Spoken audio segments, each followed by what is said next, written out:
Hey everyone, Christopher Ruocchio here, author of The Sun Eater. I see this is a bit of a surprise. I realized I only had 2 Tuesdays left in the month, and this one was probably the better one to stream on. So I thought that I would just go ahead and do that. So good evening, hello, happy Tuesday. I don't know why I decided Tuesday was the day, but Tuesdays are my streaming day. So here we are. Let's see. Bill Emery's is here. One more book. Dregs of Empire is finished. Disquiet Gods is next. Yes, awesome. Hope you liked Dregs there, Bill Emery's. But yeah, no. For those who do not know, Disquiet Gods is in, let's call it early access over at Bane.com. If you want to buy the e-arc, technically it is not final. But it's pretty much final. There might be a couple proofreading changes that get made or don't get made. We'll see what happens. Books are, of course, never perfect, but anyway, you can go get the advanced reading copy. You can purchase the advanced reading copy on Bane.com. I ought to have put a link in the description, but I don't think that I did. It's just BAEN.com. Yeah, sorry, my phone is over here beeping. Let's get rid of that. So anyway, love Dregs. That is great. I'm glad to hear it. And Disquiet Gods blew my mind, Isaac says. So thank you, Isaac. I'm glad that you enjoyed it. Let's see. On to the questions then. Let's see. Why on the Fall says partway through Howling Dark, though. Really like it so far. Well, I am very glad to hear that. Disquiet Gods, Howling Dark is still probably my favorite child. It was the easiest, except for my real child. It was the easiest book to write in terms of process, sort of overall. It was just a all in all pleasant experience, with the exception of chapter 43. That one was a little bit rough. Man, I can just never win with the lighting. I really need to invest in some hardware. Let's see. TDWCWYWB says, happy to hear from you again. Did 1984 have any effect on the writing of Sun Eater? Totally. The surveillance state thing was a concept that 1984 really introduced to me. And so there's some definitive Orwellianisms in how the Sutherland Empire's surveillance is presented, and certainly in how the Lothran Commonwealth's even worse surveillance is presented. Oh no, I feel a sneeze. No. But see if we can defeat it. But yes, no, 100% that. Brave New World, Fahrenheit 451 to an extent. Sort of the famous dystopias. The dystopia that probably had the most influence on all of it was Lord of the World by Robert Hugh Benson, which is from like 1907. It's a very early science fiction novel. Has a lot of sort of impact on, let's say, the lore. But there's a very familiar name in that book, let's just say. Let's see. Hope sales of the EARC have taken a chunk out of the advance. I sure seem to have. My understanding is that I actually outperformed David Weber's EARC, so that's cool. Take that, David.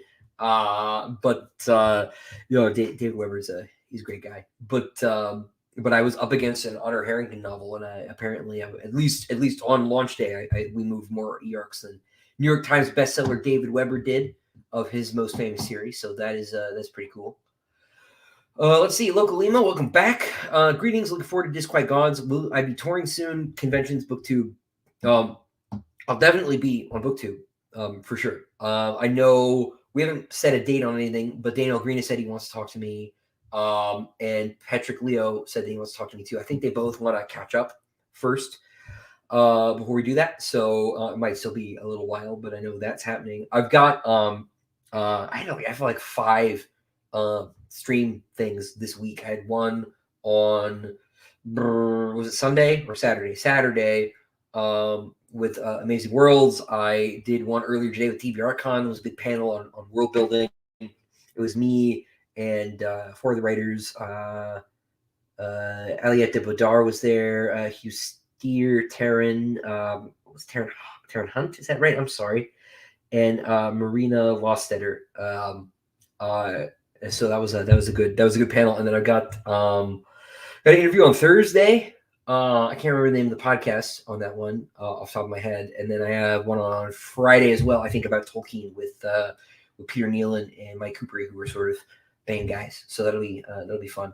But I've got a lot of like online stuff going on, and there is a book signing here in Raleigh for Disquiet Gods on April 4th. That's the Thursday. The book comes out on Tuesday the 2nd. That'll be at Quail Ridge Books, 7 p.m. So if anybody is within reasonable distance of Raleigh, you can come to that. As far as conventions go, I just did one. I was in Virginia Beach for MarsCon the last weekend, which I managed to catch a really awesome cold at, so that was fun. Not the plague, but so if you hear me sniffle, that's why. Coming down off that. But so I did that. I don't know yet what my other conventions are going to look like for the year. I've got a lot of stuff going on, and not just the whole having a baby thing, but we'll see what happens. We're gonna see what's going on. I don't think I'm gonna do Dragon Con. Used to be my big convention. I don't know that I'm gonna do that this year. Dragon Con is so long and like away for like 6 days, and that seems to really be pushing it with the baby. So I don't know that that's gonna happen. But yeah, so I don't officially have any convention scheduled. I would like to get out to Utah maybe for FanX because I have so many writer friends out that way. But aside from that sort of ambition, I don't have any real plans. And that's not me saying that I'm going either. It might not happen. So I will be in Miami briefly in March, but for personal reasons. But I plan to sign books in Barnes and Nobles around town if I can while I'm there. So if you live down that way, towards like the middle of March, go check the stores. There might be some. Anyway, John says, any idea when the Diamond Edition EOS will be shipping out? No, not precisely. It is at the printer now, but in what is perhaps the most hilarious twist of fate, I've gotten several emails from people asking if I would please kindly schedule my Diamond Editions around Brandon Sanderson's plans, which I will not do. I will set my own plans, but Brandon Sanderson uses the same printer as us, and I think he's clogging up the printers right now. So I am, in fact, scheduling things around Brandon Sanderson, whether I want to or not. I think that's holding up the printing of the Diamond Edition a little bit. It is at the printer. It is done. We're just waiting on everything. And once the book is done, we will have the dimensions for the slipcase, which Jenna and I still need to make. But the posters also went to the printer today. The canvases went to the printer today. And those I should have pretty soon. And then those will get rolling out. Steve and I are going back and forth about the ebook with the short story and the new intro. We think if we just wait and we release that with the books, then we can put more art in, because we don't want to put the art in until people get the books, because we want you to open the books and get them, and I don't want to shortchange people who paid for the ebook by releasing it early, which has been kind of our original plan. We would put some of the art in it, but I think we're just gonna hold off. So we should know soon. I expect the books hopefully in the early half of February, and then we'll at least be able to send out the books that aren't getting slipcases. The slipcases are going to take a little bit, so we'll send them in 2 batches is sort of the plan. But I should be seeing thumbnails for the Howling Dark cover like this week, actually. So James is working on that. So we're moving on ahead. Let's see. Brandon says, you rock only in Howling Dark. Love your world building. Well, thank you. Love how much you communicate with your fan base. Also, thank you. Would love a contiguous hardcover set someday. Man, you and me both. Look, this is sort of a tale as old as time in Sunny Land at this point, but Daw Books has made it pretty much clear they have no intention of reprinting the hardcovers. So the good news is that well, for people who got one, there's the Diamond Editions. And Derrida Books and I are going to do the main series of books starting at the end of this year. It looks like limited editions are probably going to be the only way this is going to happen for the foreseeable future. I have a super chat. Let me finish that thought.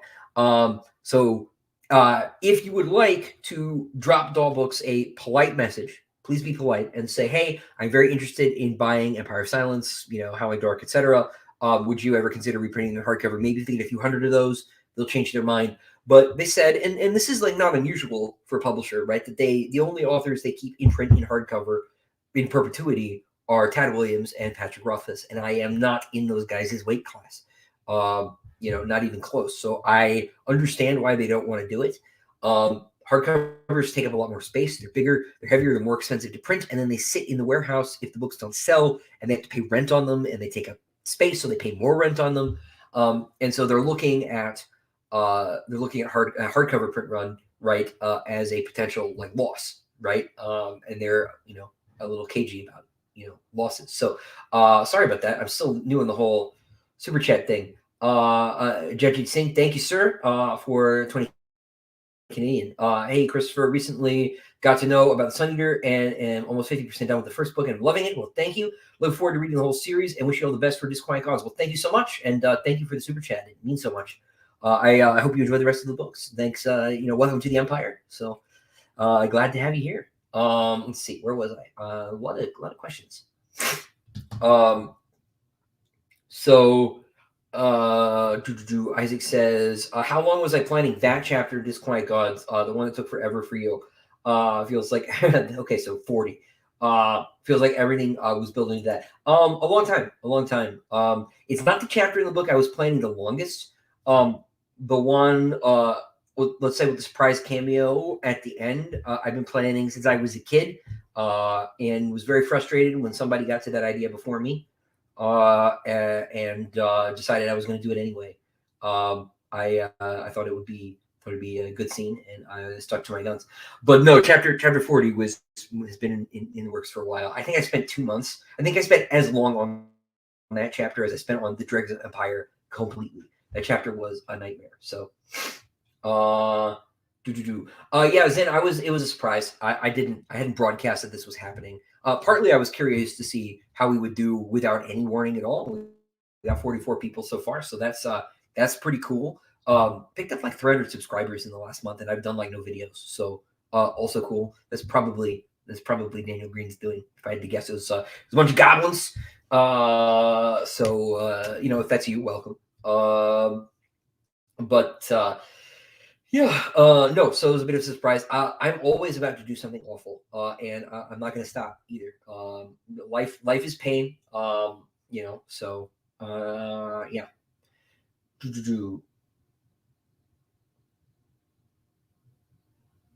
Let's see. Did I see that comment someone left for Casey doing some deep hermeneutical analysis the first 5 chapters of Empire of Silence? I did not. Seems he put a lot in those first chapters, just like Gene. There is a lot in there. It's funny. People think that broadcasting stuff, early in book series is like magic. When really, like, all you do is like say like one sentence, and then you remember you wrote that sentence, and then you make that sentence mean something later, right? I like knew what I wanted to make it mean. But it's actually one of those things I at least feel that is a lot easier to do than it seems. But yes, there's a lot of stuff in there. My mother is rereading the books right now and has been messaging me constantly about like, man, you like this was here in book 1. I'm like, yes. Yeah. There's a lot of like just sort of, I call it RAM, right? A lot of active sort of memory. You just sort of keep these things in the mix. It's really nice because once I get to the point where that thing is written, I don't have to think about it anymore. The scenes that used to occupy all of my like brain space every waking moment of my life are finally exorcised, like Shara, and then go away. Which reminds me, having sort of talked around Disquiet Gods a little bit, let's not get into any serious like specific spoiler questions here. The book's not officially out until April. My guess is that a number of people who are watching do not know that you can go read it in early access right now on Baen.com, BAEN.com. You just can get the e-arc. You can purchase the e-arc from them. So I don't want to get into it, but we could talk sort of broad strokes, but like let's not be too specific about events and ask, oh, like what does this mean? What does that mean? And ruin anybody's fun. Those questions can be answered, at another time, but not today. I think we should be careful of people who maybe haven't had a chance yet. Let's see. Is that cold? Element, a long-time lurker, first-time commenter. Finished Kings of Death yesterday. I just wanted to say that was the most devastatingly beautiful book I've ever read. Well, thank you so much. I'm really glad you made it through. Yeah. So, thank you. When I was at MarsCon last weekend, I had a guy walk up to me and say, "Hey, are you Christopher Ruocchio?" And I was like, "Yes." And he was like, "I ought to hit you." And I was like, "What did I do now?" And he said, "I just finished Kingdoms of Death." And I said, "Well, okay, in that case, right?" So I understand that sentiment, but I'm really glad you enjoyed it. Games of Death it worries me whenever I learn people are reading it, because it's traditionally been, I guess, the most polarizing, which is not to say that people like dislike it, but like it certainly, is the book that makes people uncomfortable. Do I have any idea or guess when book 7 will come out? Probably. So I talked to Bane about this, and I think I will finish it, finish the first draft around August. That means probably we're looking at like next June to August, right? Maybe September, to have it done. My hope would be before September, because if it's possible to go to Dragon Con next year, I would like to be there with the series complete. I think that would be really cool. That's just it's a big show. So that would be cool. And it's one I've traditionally gone to almost every year, at least out of the past decade, because Bane always goes and Bane writers always go. And so when I was working there, I always went. And since I've left, I've gone a couple times, but, also the world has been strange. So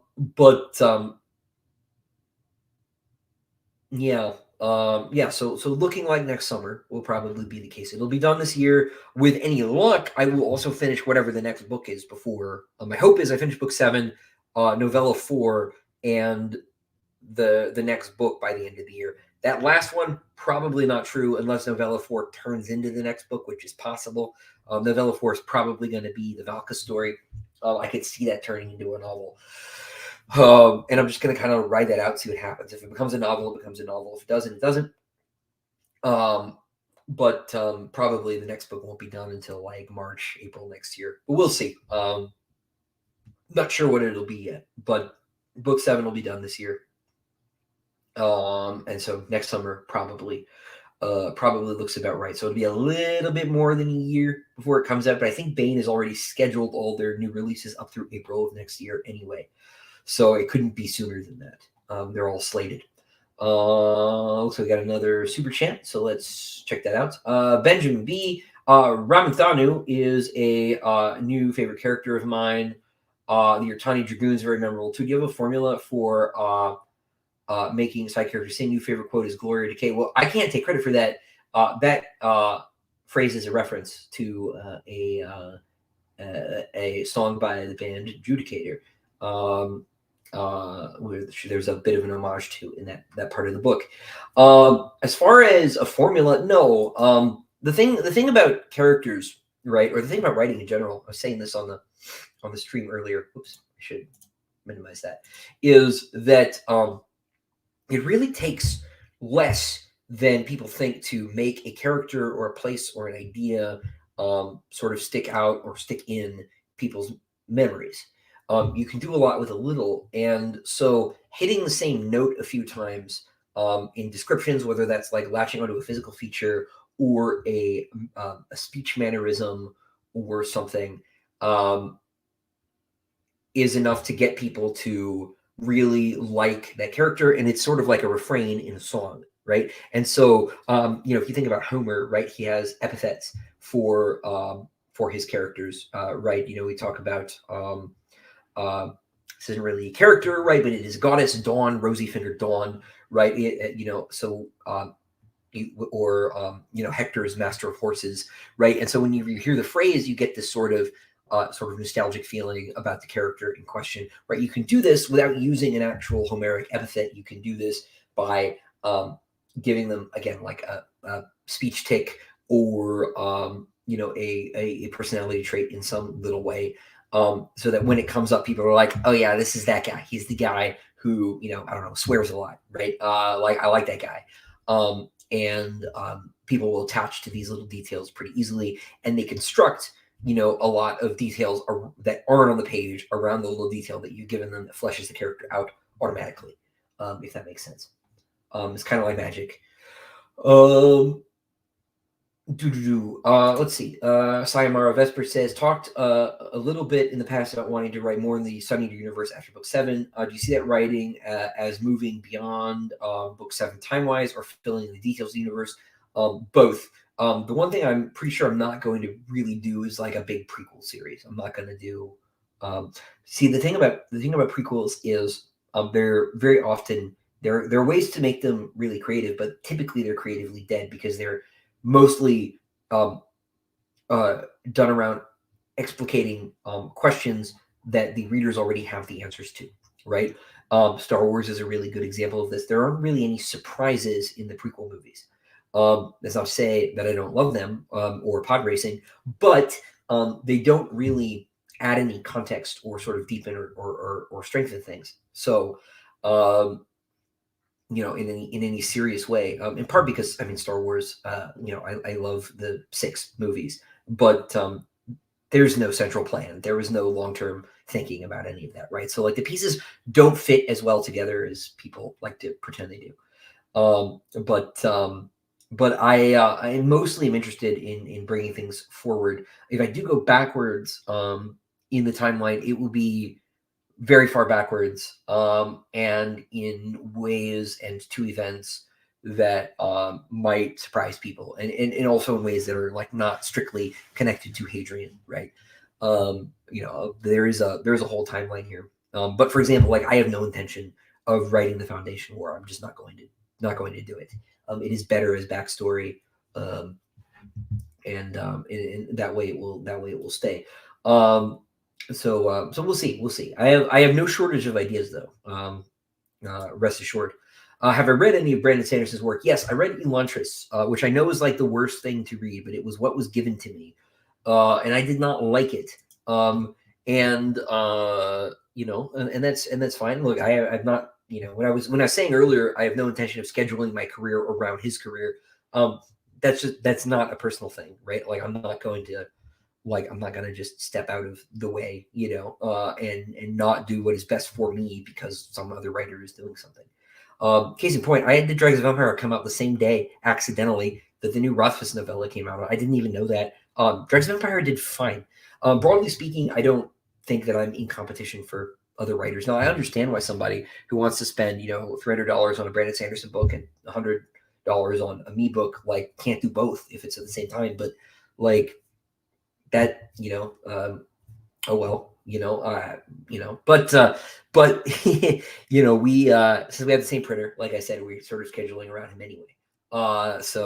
We're being scheduled around him anyway because the printer needs to print whatever Brandon Sanderson book is getting a special edition right now. I have no clue. I always surprise people, but I don't pay attention to a lot of what's going on in science fiction anymore. I have this sort of like working heuristic in my head. I tell myself I'm the only science fiction writer, which, does not mean that I don't read books or like anything like that. But like I just sort of, I'm doing my own thing. And if, other things happen, that's fine,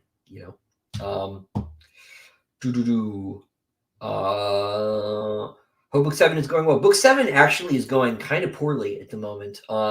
Christmas like completely broke my streak. I had been everything had been going very, very well until I took 2 days off for the holidays, which of course I was going to do. But whenever I take even 1 day off, but 2 days off is really bad. I try to get back to it. The momentum is all gone. And then it was hard to get through early January. Like the baby's getting a little bigger, so like her rhythms are changing. So the thing that was working a couple months ago was not working anymore. And then I went to MarsCon, and then I got sick. So like the last week, I've just been like, it's been awful. I've been like barely scraping by like with 1,000 words a day. So there are 2 short stories that I need to write before March 1st. I haven't even started yet. So I got to finish the chapter I'm in, and then I will be at a clean break. And then I will take a break from book 7 for a week and try to knock out both of those stories so that I can circle back to it. Because I've got like 5 or 6 stories I need to write this year, and these 2 need to happen like now. So, yeah. Auntie Caleb, Lino, thank you for the kind words about Disquiet Gods. Same to Clever Crimex. LaSalsa says, just finished book 1, gonna dip out to avoid spoilers. So I wanted to say, very invested, definitely aspiring to write more what true authors do. Well, that is awesome. Glad you're enjoying the book so far.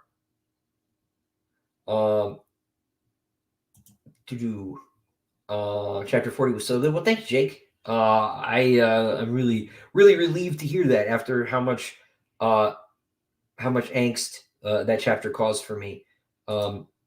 So, yeah. Let's see. Is Hadrian our favorite character? If not, who is? That's a question for the audience. Or my favorite character. Your favorite character, probably. No, he is. He is. And he'd better be, given how much time I spend inside his head, right? He absolutely is. Yeah, Isaac, you are probably correct. I'm not being specific because I don't want to ruin it for anybody. I actually screamed when I saw that this happened. The people who were with me at the time were not happy with me. I was furious. I wrote like a giant email to my publishers at the time and was like, I don't know what to do about this. And then I decided they didn't care, so I just like no, I never got answered that email, and I just was like, I'm going to do it anyway. So yeah, I've been furious about it for years, but hopefully it's different enough. Um, let's see. Do authors who write at a high rate ruin stories for future writers? I feel like in 15 years, everything will be compared to a Sanderson story. It's not necessarily writing at a high rate; it's writing at a high profile. Writers who get that big, right, have a sort of gravitational effect on new writers because they think that that person has somehow cracked the code, as if there is like one right thing to do. Hang on, my wife is messaging me. There we go. But uh, yeah, no. So people start to imitate that person, and then you end up with a sort of copycat effect because it's also the case that publishers like have no idea how they made a writer super successful, and they don't know how to replicate it, and they run into this problem, and the people there's this problem where you get everything that's coming out at a given point becomes very, very samey for a very, very long time. People complain about Tolkien clones as if Tolkien's clones are remotely like Tolkien. They usually aren't. They're just very superficially like Tolkien. But right now we have sort of a couple threads in sort of mainstream fantasy, for example. There's sort of the grimdark track, which really all grimdark is people who write like Joe Abercrombie. Right now, Joe Abercrombie's not the first person to write like Joe Abercrombie, but he does typify that branch, right? And then there's the like hard magic, sort of almost game lit Brandon Sanderson stuff, which is people are trying to crack into that. You have all these new writers who. Who just think that what they need to do is copy that. For example, like when I was an editor, I would have people come up to me all the time, editor. But they would start telling me, and as soon as they would say, "So my magic system," I would like freeze because like what they mean is I have basically built game mechanics, and this is what makes my game mechanics different. And this is not story. I do not believe that you need to to write magic the way that Brandon Sanderson says that you should write magic in his classes. How he does it is fine. I don't like it personally, but like I understand why people do. But there are different ways to write it, and I have particularly resisted both of those strains because I am neither as cynical as the grimdark writers nor as interested in games as the Brandon Sanderson writers. And so I don't want to read either of those things, which is why very often when people ask me, like, what are you reading right now? My answer is nothing. Like, I haven't read anything that's new in a long time. A couple of you made fun of me when I said I really want to go read Susanna Clark. That's a new book, and they're like, bro, that's like 15 years old. I'm like, oh, right, okay. I just I just have very different tastes and things are going at the moment. But you're right. Like eventually, like he already has cast so large a shadow that it'll be very, very hard for fantasy to get out from under it for the next few decades. And like more power to him. I do not wish Brandon Sanderson anything but well. Good luck with good luck with everything. Obviously, you don't need my well wishes. It's going very well. I too want 20-foot ceilings in my basement. That sounds awesome. But I'm not particularly interested in the kind of fantasy that he writes. Again, no disrespect intended. Are there plans for a Disquiet Gods trade paperback at some point? Yes, that'll follow a year after. Basically, everybody is discontinuing mass market paperbacks because the ROI is just too narrow. The profit margins are too small, so everybody's moving to trade paperbacks. I cannot guarantee that Bane's trade paperbacks will be the same size as the Dahl ones, because traditionally theirs have been standard trade size. The Dahl ones are small, but there will be a trade paperback. Bane has done everything they can to match the Dahl editions with Disquiet Gods, but there are going to be some slight differences. So we'll see what happens. Oh no, Isaac, this is a terrible question. Have I seen The Green Knight? Yeah. So I hate A24 films, pretty much across the board, and I especially hate The Green Knight. I despise The Green Knight.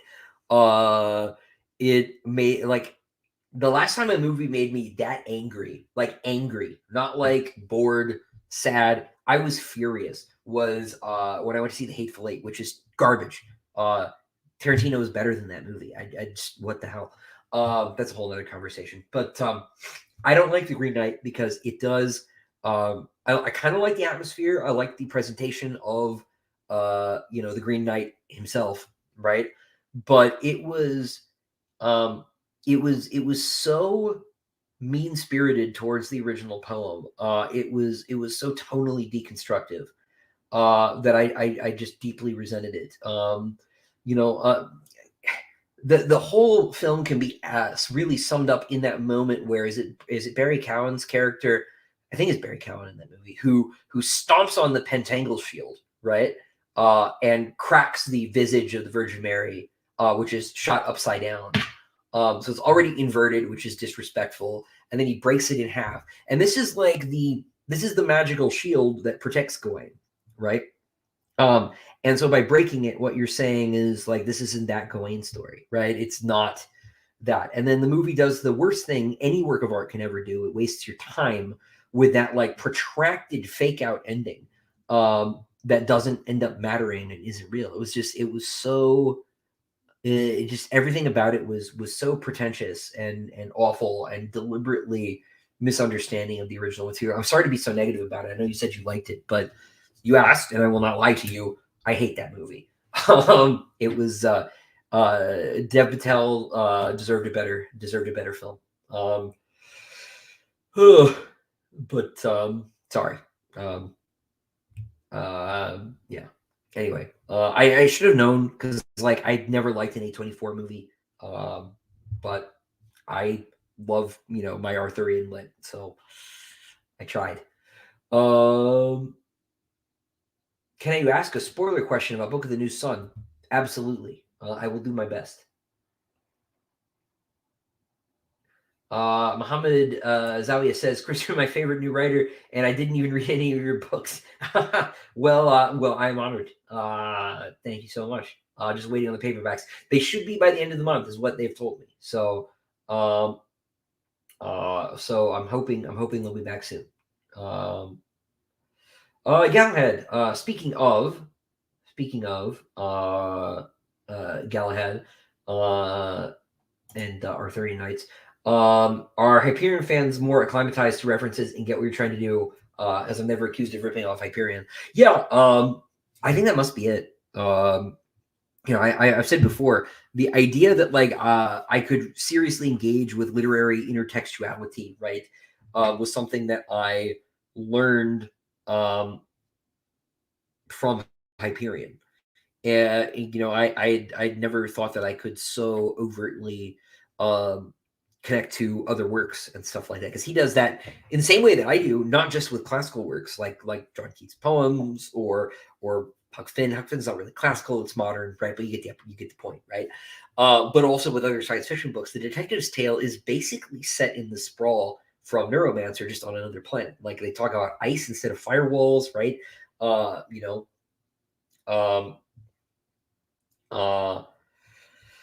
But yeah, so I think it's just the case that the people who maybe read both my book and Hyperion, like understand that I'm trying to do the same thing, and I'm including Hyperion in the set of things that I'm sort of in conversation with.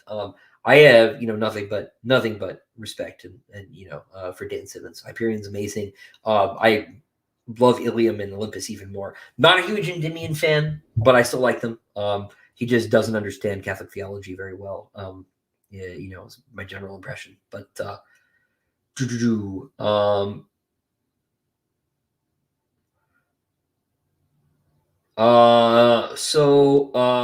Sam asks, what are my thoughts on our Verdi's first binding? Have I read the sequel? And if so, does it take a left turn there from some of its name to Lindsay Ward similarity? So I've not read Ronnie's second book. Look, I've known Ronnie for years. I genuinely, I've talked to him about this. He does not really see the similarities at all. And I don't believe. I think people are being a little too hard on him. But I can understand why they feel the books are similar. But Ronnie is a really great guy, and he's worked really, really hard, and I wish him well. He's been a friend for years, so yeah.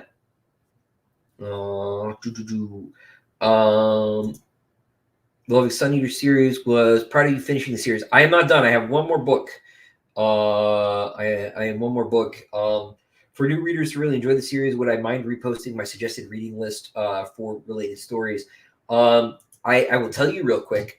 Read Empire of Silence. Okay, this is so you can't just read the main books in order and not read anything else. But if you want to read sort of the extended order, here's what I would recommend: read Empire of Silence, then read The Lesser Devil, then read Howling Dark, then read Queen Amid Ashes, and then read Tales of the Sun Eater 1, then read Demon in White, then read Tales of the Sun Eater 2, then read Kingdoms of Death, and then Ashes of Man, and then after that read The Dregs of Empire, then read Tales of the Sun Eater 3, and then read Disquiet Gods.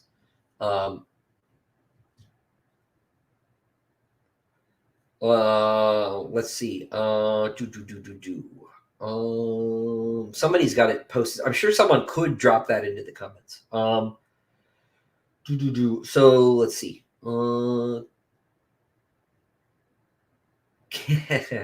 Prime Legacy. I can't answer that question about Mutinar in the languages. There's a really good answer to that question. But I can't tell you. But let's see. Got another super chat.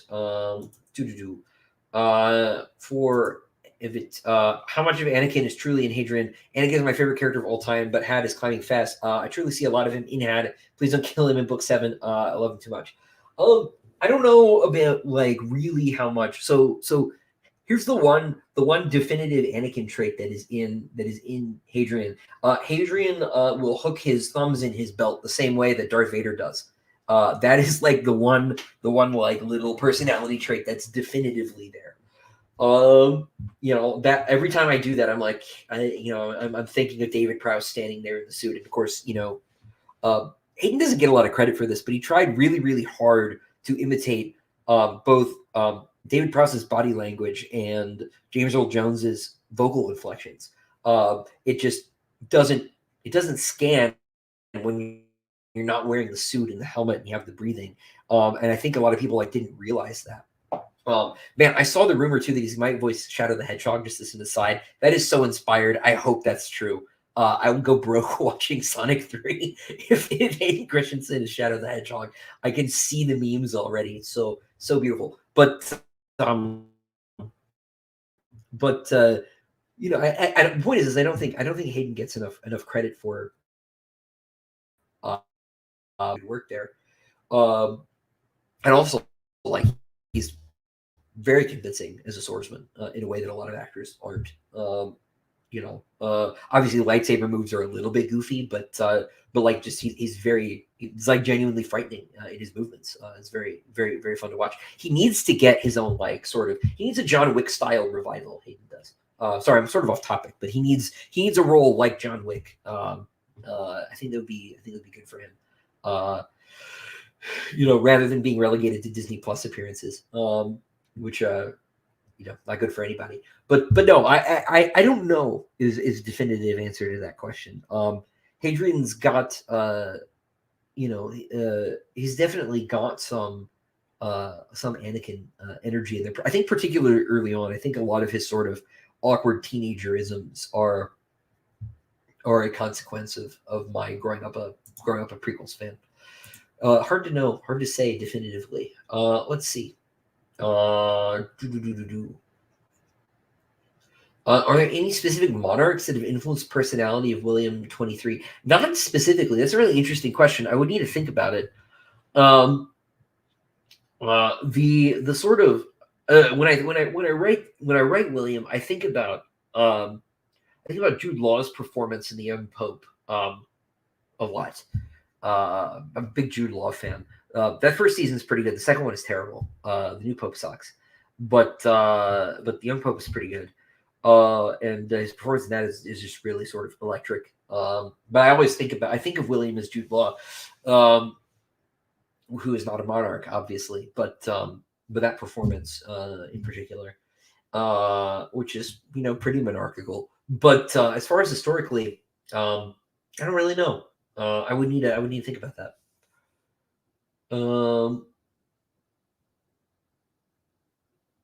Also, Possum. What are the relationships between the Mandari and the Empire? Yeah, they're basically autonomous subjects. So there aren't. They aren't Palatine as a rule. They kind of got their own thing going on, and they're sort of the like, for example, the consortium exists in the sort of liminal space between, let's say, proper civilization like the Solon Empire and the extra Solarians. So they're sort of welcome in either camp, and they kind of act as an interface unofficially between these sort of two galactic civilizations in an overlapping sense between the illicit civilizations, the Empire, Jad, etc., and the illicit ones, Vorgosos, and the various other extra Solarian factions. The Exalted, for example. That's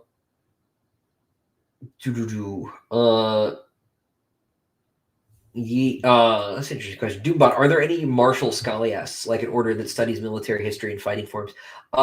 Yes. So this was sort of dropped. But when I wrote Torvaro, I was imagining him as the scholiast equivalent of a Shaolin monk, and then it never became super relevant. So that's something that kind of just never really materialized on the page. Something I would like to sort of get back around to. So one of these days, perhaps.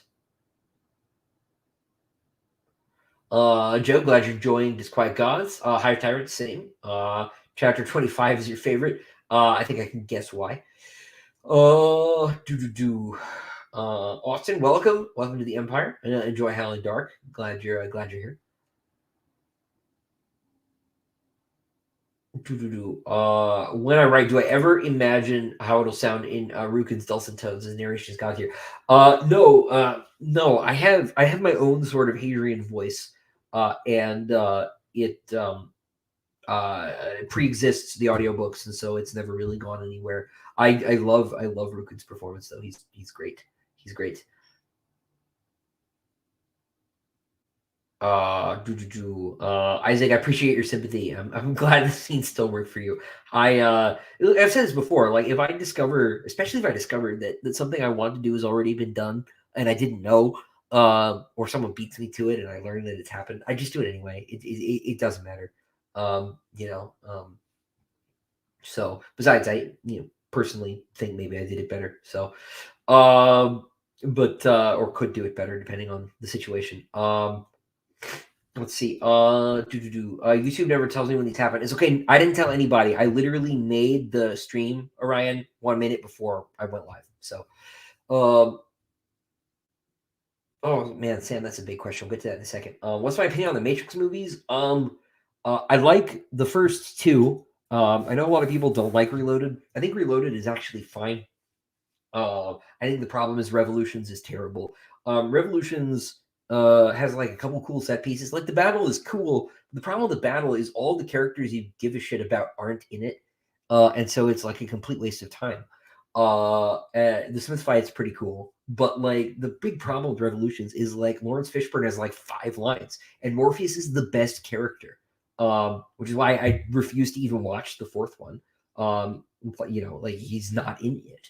Lawrence Fishburne is the man, and he like really makes those movies, and it's him and Hugo Weaving, and he's barely in Revolutions. Revolutions is just a complete dud, unfortunately, and so all the setup in Reloaded is for nothing, really. But the freeway chase in Reloaded is so good. I will periodically watch just that scene. Because of course I'll watch like random scenes from movies I like, and that one's in regular rotation. Um, More love for chapter 40. Thank you to 07 Guitar. Let's see, got a super chat here. For Evit or Evite again. Thank you. I know Will and Maria have a lot of kids. But would you say they both truly love each other? Because I'm a huge romance guy and love a good couple. I think they don't actually. I'm sorry to drop it on you. So they don't have to make kids the normal way. And my suspicion is that a big part of the reason why William is so tone deaf at the end of book 5 with regard to that confrontation, if you've read that far, is because he basically has no idea how Hadrian feels. But that's not to say that I don't also love a good romance. So you know, I'm with you there.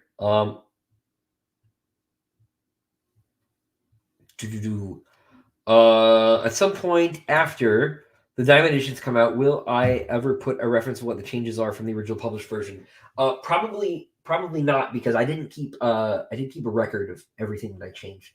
Because what I did was I listened to the audiobook, which is actually, like, as good as Sam Roken is a painful experience for me because I hear everything that I did wrong. And like, you guys don't hear it, but and so every time a sentence bothered me, I flagged it. I like had a notepad and I wrote down like 4 words from the sentence so I could control F it later. And every sentence that bothered me, I rewrote. So it was fairly substantial. But yeah. But I also didn't keep a change log, so I couldn't do it. My hope is, so the Enderta Books limited edition will have the updated text, and then so hopefully any future editions will have the updated text. I'm not gonna bother with the commercial editions right now. I don't believe that to do it again, they'd have to completely reset typeface, retypeset the book, and Daw's not gonna do that. Go Likes isn't gonna do that. Certainly the translation publishers aren't going to do that. So there's no real sense in trying to push that commercially. So if I do take the book to a new publisher at some point in the future, if that's a thing that happens, then they'll get the new text and that will become the new standard. But it's sort of like the original first edition of The Hobbit, right? Gollum just shows Bilbo the way out because it's not the One Ring yet. Tolkien went back and changed that thing, so that whole scene, and so nothing is quite that severe. A lot of it's smaller than that, but it's possible there will be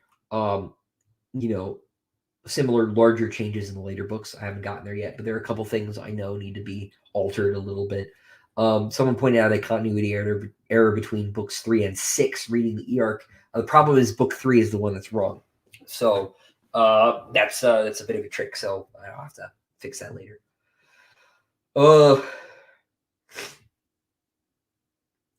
Man, Sam, I'm not sure that I have like a really clever thing to say about this. So Jack Vance has not really significantly impacted me, except that he has impacted Wolfe, right? I'm not sure that I've read enough Vance to really have an articulate answer here. Wolfe is, in a lot of ways, a postmodern writer now. He's aesthetically postmodern, right? He's willing to play with subjectivity in character and voice and things like that in a way that Vance doesn't really do.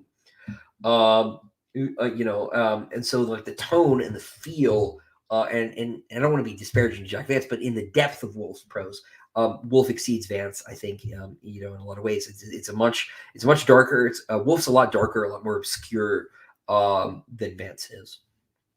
But but Vance hasn't been a major influence on me. I like Vance, but I like Vance a lot. But he's not in terms of like sheer perfection of style. I don't think he's on Wolfe's level. I think that's really the primary difference. He doesn't have the sort of deeply ingrained sort of sense of subjective perspective. I mean, no one really is on Wolfe's level as far as science fiction writers are concerned with regard to this thing. But I could maybe read a book besides Elantris, but like I don't want to, right? Because like my basic beef is I don't like the way that he does magic. I got to the I was looking at the appendices in Elantris, like I don't like this, and like I've gotten the impression that is not unique to that one novel with regard to his work, right? So like I don't think that I would enjoy the other ones, and like we have this attitude in 2024 that like you have to read, watch, experience something to develop an opinion about it. And I don't. I don't want to read. I don't want to read Words of Radiance. I don't want to read Mistborn. I'm sure they're fine. They just don't appeal to me. A lot of stuff doesn't appeal to me. I'm not watching A24 movies. I got tricked into watching Midsummer, and that was enough. But it is okay to decide that you don't want to do something. And I think we could stand to have a little more of that. So I have not seen the A24 Macbeth. That's one of the Coens though, so like I would make an exception for that. That would be fine. I'm not gonna skip a Coen Brothers movie just because they had the wrong studio produce it. Any updates on the Empire Silence paperbacks? End of the month should be by the end of the month. That's what they tell me. So Howling Dark's getting reprinted too, because that would be because that's also running out. Sorry, I lost track of my sentence trying to read comments here. First Sterling, also a Green Knight disrespecter. Good. Yeah. No. Watch Sword of the Valiant instead. It's also not quite the poem, but it is it's more fun. But no, I haven't watched that one. I love Denzel Washington. Obviously he is not, a Scotsman, right? And but like he is one of the greatest actors of our time, right? And to have him take a turn on Macbeth seems like a good time. I didn't watch the Fassbender Macbeth either. So one of these days. Do I think the Ertani and the Sealson have souls? Yes. Yes, I do. It's there's probably more that could be said there, but let's leave it at yes. No A24. I am not an A24 guy.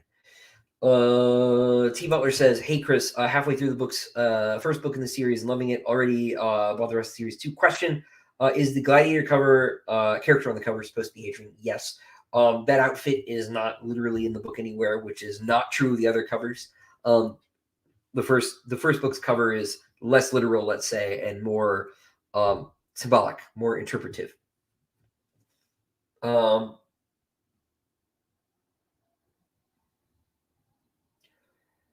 Okay, this is a really good question. If the cannibalism scene in book 2 of Book of the New Sun is shown as evil and demonic, why is it good at the end of book 4?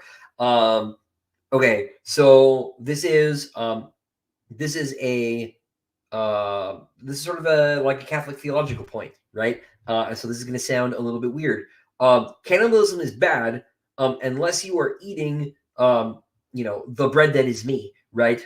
Says Christ, right? And so the autarch, right, is a servant of the hierodules, who are angels, basically, who are aliens. They're alien angels in service to the Increate in the Book of the New Sun. Therefore, them commanding the system where they're saying take and eat is licit, in a way that Vodalus, who is using the same methods, right, usurping the same methods, and is using them in an unapproved way, a divinely unapproved way, is illicit, right? So it is the illicitness, the permission of God and his servants to the altar to do this thing that makes it okay. Basically, and Voodoo's usurpation of those sacramentals, right? In this case, the analeptic alzabo, right? And flesh, right? As opposed to the sort of better version of it that the hydrogels have given the autarchs for their use, and also again flesh, right? But you have this thing where like if you look at satanic ritual, right, it's a parody of an inversion of an insult to holy ritual, right? Like the orcs, Satanists cannot create; they can only make fun of because they're not very clever or original. And so Vodalus is functionally a Satanist, right? He's functionally anti-Christ, lowercase a, in the sense that he is trying to bring about sort of the worldly dominion of men, right? He's trying to bring back the galactic empire. And he is not bringing it about in the divinely ordained redemptive way that the new sun is meant to carry it out, right? And so hopefully that makes some sense. It is a little bit esoteric, and it is deeply religious in its sense. So the logic is a bit unusual, I think, to some people. But you should think about the autarchial process as essentially Eucharistic, and the process by which the Vodalarii undergo their rituals as essentially a anti-Eucharist, a black mass. So that's bad. You'll notice too that they don't get anything lasting and permanent out of what they do either, right? It is basically an orgy that the Vodalarii engage in, right?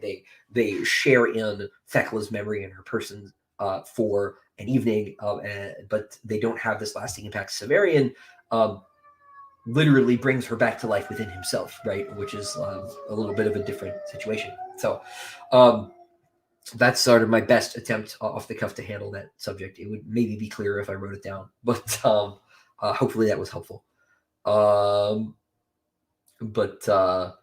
Anyway, I'm like not shy about spoiling Book of the New Sun because I think it like kind of always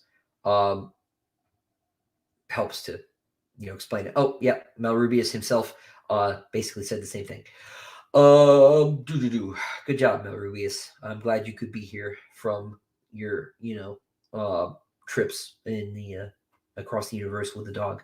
Let's see. Would I ever adapt Sun Eater to screenplay if offered? To do it myself? Probably not, because I am not an expert screenwriter. I think what I would like in a perfect world is for somebody else to do it and for me to get final cut on the on the book. Now, obviously, that usually doesn't happen, right? But I'm heartened by the degree to which Hollywood seems to be more interested in involving writers in the process, because at least some people in Hollywood have started to realize when that happens, they get better results. Because nobody knows Sun Eater better than I do. Although some people remember things I don't remember, but like in a deep sort of structural sense, nobody understands it better than I do. Even if Casey remembers things, better than I do. But you know what I mean.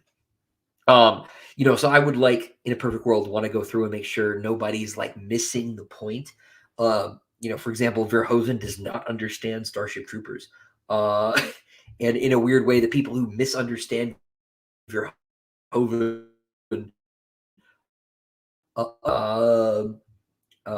Verhoeven, I think, is on the record saying he like didn't even read the book. So there's that. But in any case, I would like to not see Sun Eater turned into the opposite of itself, Vodalarii style. So being able to look at these things would be nice. Now, Rubius, do not worry about the Chris thing. Yes, I am a Christopher. I have always been one. My parents hard-coded anti-Chris sentiment into me as a child. So, and then there was another Chris growing up that I did not like very much. There were only two of us in Catholic school all the way up until 8th grade, and he and I were enemies. So I am not a Chris, but I didn't even know this had happened. So don't even worry about it. Here's Casey with the approved reading list, reading order. There we go. Let's see. Can't wait to start, Sun Eater. Awesome. Welcome. Welcome to the Empire. So you're gonna get one of the editions. Very cool. I'm really glad that some new readers, got some of those. That is very exciting because I can't get new hardcovers to be printed normally. So this was I'm glad some of them got to new people. I'm glad a bunch of them got to old readers as well. And I am especially glad to the people who are going to have like 800 copies of everything. So that is very cool.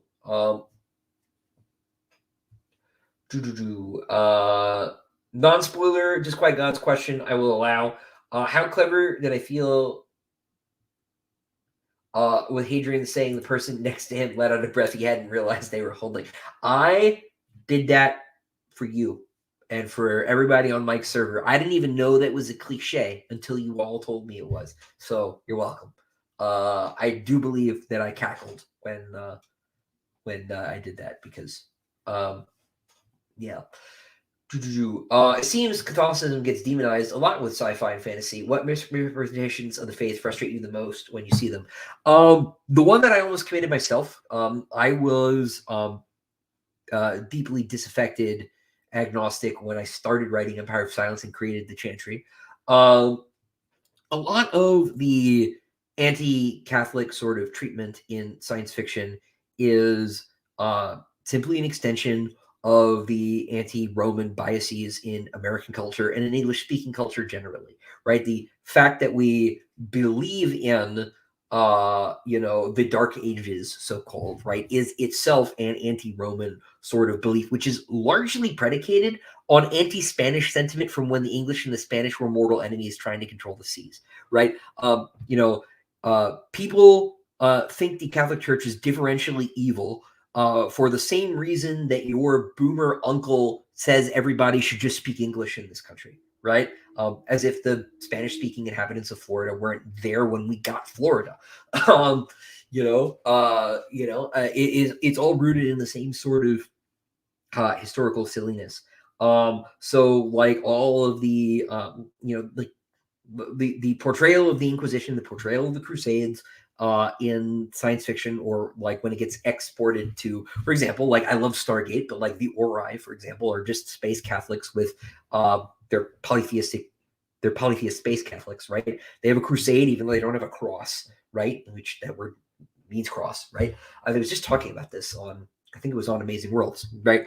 They're clearly trying to sort of deconstruct the aesthetics of the religion without understanding any of the sort of fundamental animating beliefs or the actual history to any great degree, because people are very quick to say, oh, history is complicated and it's written by the victors, but then they don't stop and think about the fact that like the victor in this case is the English crown and the English Empire, British Empire, who outlasted the Spanish and outperformed the Spanish in every way. And also we speak their language. So we are by and large inheriting their histories, which are not complete or, not straightforward on the subjects. Not that the church or the Spanish Empire, for that matter, are without their sins. There's that famous Gandhi quote, I like Christ, but not Christians. Your Christians are so unlike your Christ. Well, that's kind of the point, Mohandas. We know we're not. But religion generally is not treated very respectfully or seriously by most science fiction writers. There's sort of the Gene Roddenberry attitude that we will just outgrow it and move beyond it, which is actually impossible because the religious reflex in human beings is just there. Whether you worship Christ or Harry Potter is the only real question. I largely think that fandom has become a replacement for religion for a lot of people. For example, it's hard for me not to look at conventions as some sort of strange pagan pilgrimage. It is for this reason I often feel very out of place at them. I'm not interested in making the same, same sacrifices. I don't buy Funko Pops to put up with the house gods. I'm kind of being tongue in cheek, but like there's something about it that does feel that way to me. Point is that the science fiction writers have never really taken religion seriously, and mine has always been a very easy target because it's big and it's not going to hurt people these days. Certainly not going to hurt people. So anyway, enough of that. I think another Hayden Stan, very good, Casey. Arthur, thank you. I'm glad you love the books. I'm glad you like them better than Red Rising. It's another thing I have not read. Jude Law is the Emperor now. Yes, it is canon. Bane's website is a turd. Just FYI, man. I worked for them for 7 years. I know. I know. But what do I think of Rukin's accent for Valka? The kind of Russian accent. It's not what I imagined, but like it is very good accent. Yeah. Favorite video game stories. My favorite single video game story is Lost Odyssey. Lost Odyssey is a masterpiece. Bat and Kaitos is very good. Tales of Symphonia also very good. Those are probably top of my list in terms of general narrative. Am I excited for the next Dune movie? Absolutely. I just realized like today it's like basically a month away, which is way closer than I thought it was. I saw too that it is Villeneuve's longest movie ever, which is pretty awesome. Very excited about that. It's like almost 3 hours long. So I am pretty psyched. Empire Silence starts with light, HD with dark, Demon White with silence. Curious, when KOD were originally going to be one book, what was the first word you originally had? It was night, and then book 5 was going to be day. I just sort of extended everything out. About to finish book 2. Really enjoying the series. Well, thank you, Greeth. Is the shift from Hadrian disliking his duty service to embracing hard to write?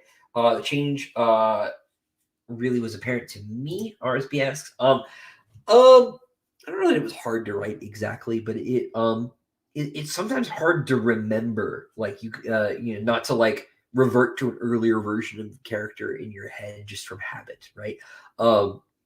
But the actual implementation, I think, would be your plan. What do you think comes out first, Doors of Stone or Winds of Winter? Are you looking forward to one more than the other? Yeah, I don't really intend to read Doors of Stone. Winds of Winter I'm looking forward to a bit more. I have complicated feelings about both series at this point, but I look forward to Winds of Winter. I think it's more likely to come out. Look, I don't know what those guys are going through or whatever. I can't imagine what their situations might be, but I also can't understand why it hasn't happened. I don't get it. So do I have plans to translate the books in other languages? I would love for all my friends to read your books, but most of them don't speak English. I'm going to guess Portuguese. So I don't have a line-in on a Portuguese publisher at the moment. I would love for the books to come out in 100 languages. That would be great. There's an Italian edition in production. Publisher in Italy bought the first 5 books. There's a Czech edition in production. They bought the first 2. My expectation is that the German and the Polish editions will probably be discontinued. Not doing so well over there. The French, I expect, will renew. And the Russians, I think, have bought all 7 now. So, I suspect that I think France will also probably get to all 7. But as far as Portuguese and Spanish, if I'm wrong about the Portuguese thing, from your name there, Arthur, I don't have the bead on either language just yet. My hope is maybe in the next year or so, we'll have some results in with regard to a Spanish or Portuguese publisher. I would really, really love to have the book in both of those languages. I've got people asking from Spain, from Mexico, from Brazil, from Portugal, right? From Argentina, wherever, right? Saying, hey, can we please have Spanish and or Portuguese? So hopefully 1 year. We'll see what happens. It's always nice. Mike's here. Mike asks, "Who asked for a Madam Web movie?" Man, I don't know. At this point, though, whenever I see the lady from like 50 Shades of Grey, I just assume the movie's done because I saw that Suspiria remake and it was trash. Uh, but first one's pretty great. Birdie says, "Hey Christopher, hope you're doing well. How's dad life managing that with books, man? It is. It's not easy. I get up super early and try to get my writing done before my daughter wakes up.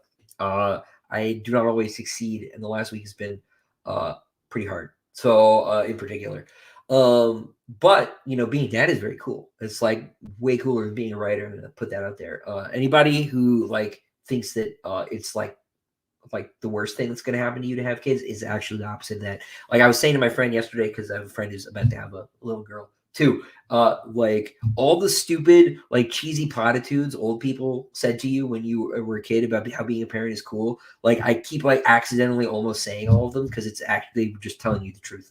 Like it's really amazing. She started sort of babbling and not quite saying words, and it's just the best. It's so awesome. Just every time I see her is just you know, every single day, right? But like every single time is just cooler than the last time. Um, do I? Yeah, I'm gonna spin off what Zen says here. I don't know who asked for like any of these like Spider-Man adjacent films. We all asked for Morbius, of course, right? It was Morbin time, and it needed to happen. But the rest of them, like, I just don't know. Birdie, have I seen Pandorum or Event Horizon? I've seen Pandorum, but weirdly, I've never gone back and seen Event Horizon. Which I was just talking about how great Lawrence Fishburne is. He's in that, isn't he? I should like probably go see that eventually. Um, to do. Will Basander fans see more of him in the future? Yes, he will. He will turn up. Um, yeah, look, I want to reemphasize, I was like not hating on Sanderson. Like, I just don't like that kind of fantasy. It's just not my thing. I think like I have nothing but respect for him as like a businessman. Like he treats his fans well, which can't be said of all major authors. I don't have anything against him. When Wired wrote that article about how he was a weirdo, I was pissed too. I was mostly pissed because I have like a lot of Utah writer friends, and they were basically making fun of him for being from Utah, which was pretty gross. But I just am not really interested in that kind of writing, that kind of fantasy. Does Brethren have a soul? That's an interesting question. No. Let's just no. Um, the parts of Brethren that did don't anymore. They are dead. Is there a map of the Sun Eater universe? Yes, there is. Disquiet Gods has one. Finally, Bane wanted to publish the map, so that's cool. Dog didn't want to do a map originally. But you can see one on the website. There's a item listing in the shop for the map as like a play map, basically like a desk map. And you can see the image there. We need to post it in the lore tab, but there are like 100 things that Jenna and I should do for the website, and it's like we have to choose. So Zen, I'm not sure what the sentence was, but it probably was correct. 12-hour long form video and book of the new Sun themes when, please and thank you. I should really try to hang out with Mark Aramini more. Sealson have souls. It means there's hope for my favorite Sealson. You and the Sealson Hive Tyrant, I swear.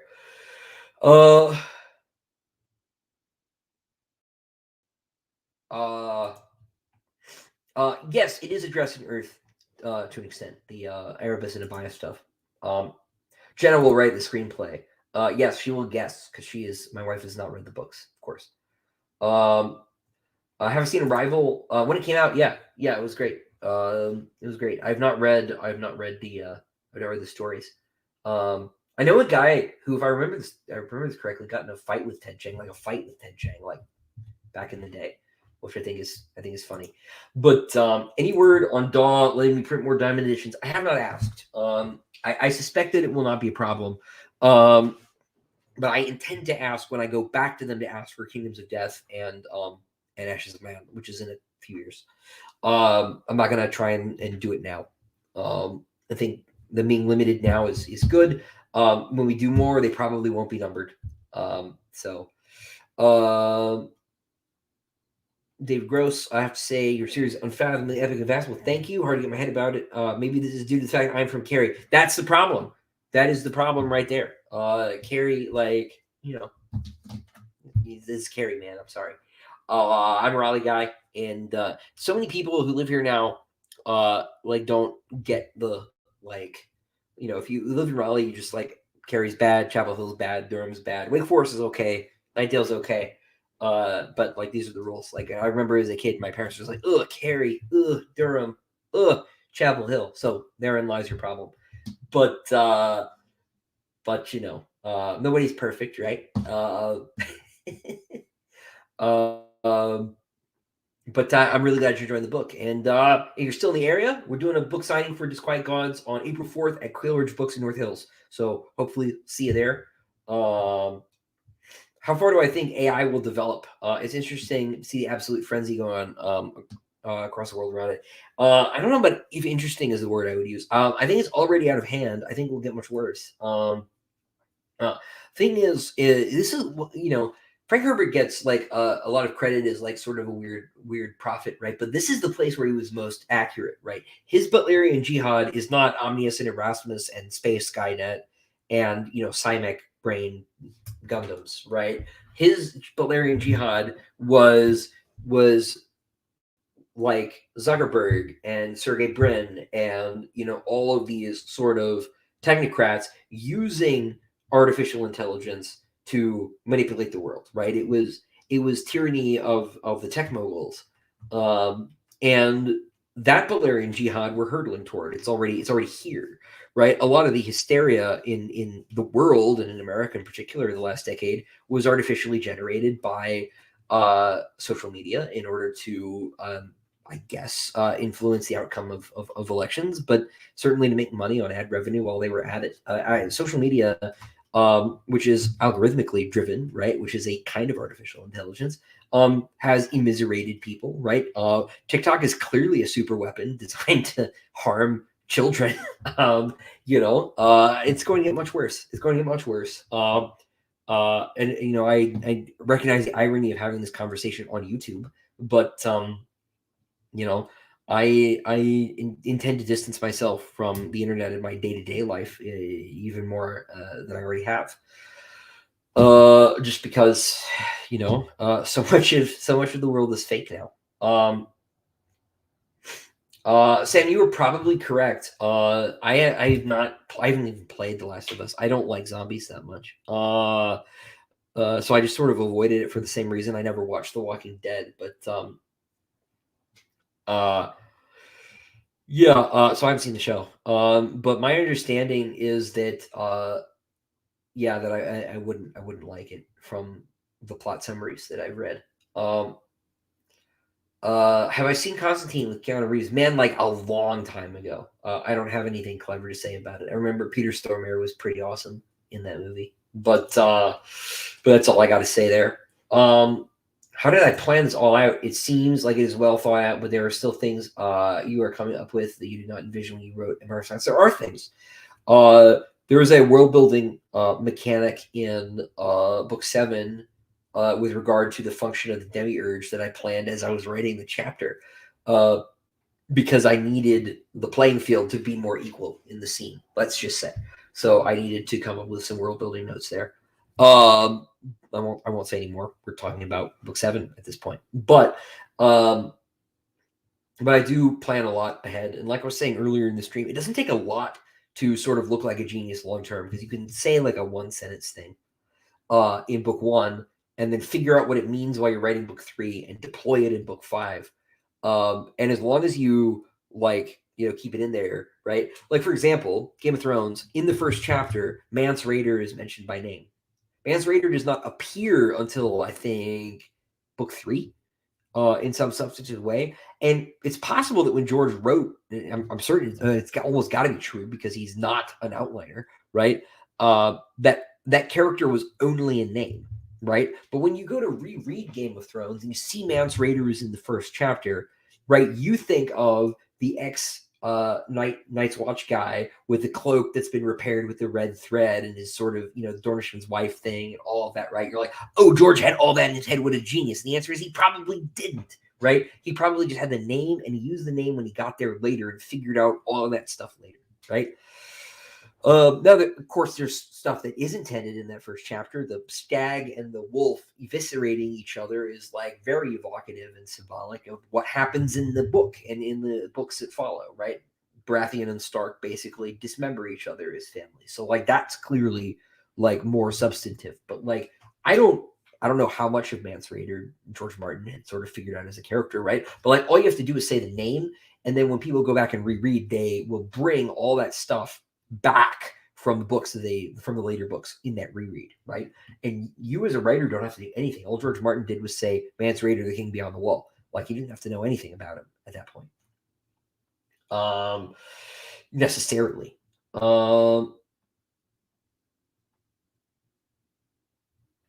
Yes, it is very shocking, Casey, but turns out like all the people who said having kids is great were correct. New trade paperbacks of Empire of Silence. Yes, they're coming hopefully before the end of the month. We just sold out when the Petrick and Daniel Green reviews hit so quickly close together. It just depleted Dawes supply. They had no way of anticipating that my sales would jump something like 600% overnight. And it just liquefied their entire supply. So yeah. I saw from a previous video you have the Berserk Deluxe Edition. I do. I have all 14 volumes. It's my favorite manga too. Do I consider any manga to be influential on me and my work? Yeah. Really more anime. I think I've watched more anime than I've read manga in my life. That was mostly a like buy-in cost issue.